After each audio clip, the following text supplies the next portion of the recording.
भगवान श्री कृष्ण कहते हैं, अच्छे लोगों की परीक्षा अधिक होती है क्योंकि वे बिना किसी स्वार्थ के जीवन जीते हैं।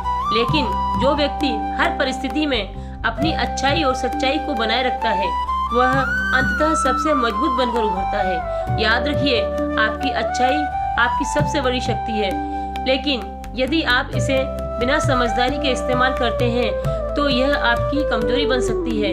अच्छाई का अर्थ यह नहीं है कि आप स्वयं को दूसरों के स्वार्थ का साधन बनने दें। अच्छे बनिए, लेकिन इतना भी अच्छा नहीं कि लोग आपको हल्के में लेने लगे। दुनिया का नियम यही है, जब तक आप जलते हैं तब तक लोग आपकी रोशनी का उपयोग करते हैं, लेकिन जैसे ही आपकी लो धीमी होती है वे किसी और रोशनी की तलाश में चले जाते हैं। कई बार सबसे बड़ा संघर्ष किसी के साथ नहीं बल्कि स्वयं के भीतर होता है। अच्छे लोग बाहर से मजबूत दिखते हैं, लेकिन अंदर ही अंदर कई दर्द छिपाए रखते हैं। वे नहीं चाहते कि उनकी परेशानियों का बोझ किसी और पर पड़े, इसलिए वे चुप रहते हैं। मेरे रिश्तेदारों ने मुझसे कहा कि खूब तरक्की करना। फिर मैंने उनसे पूछा, क्या आप मेरी तरक्की सह पाओगे? खामोशी से भी नेक काम होते हैं। मैंने देखा है पेड़ों को छांव देते हुए। इंतजार अगर लंबा हो तो चलता है, पर इंतजार अगर एक तरफा हो तो सिर्फ तकलीफ देता है।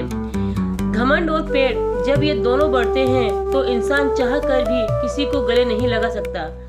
जिस प्रकार नींबू के रस की एक बूंद हजारों लीटर दूध को बर्बाद कर देती है, ठीक उसी प्रकार मनुष्य का अहंकार अच्छे से अच्छे रिश्ते को खत्म कर देता है।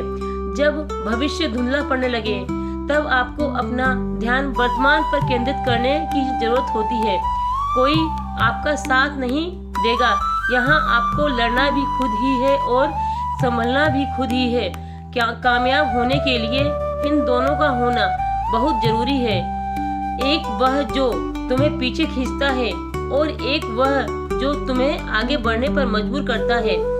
जिंदगी में अगर खुश रहना है तो पहले उन्हें भूल जाओ जो आपको भूल गए हैं।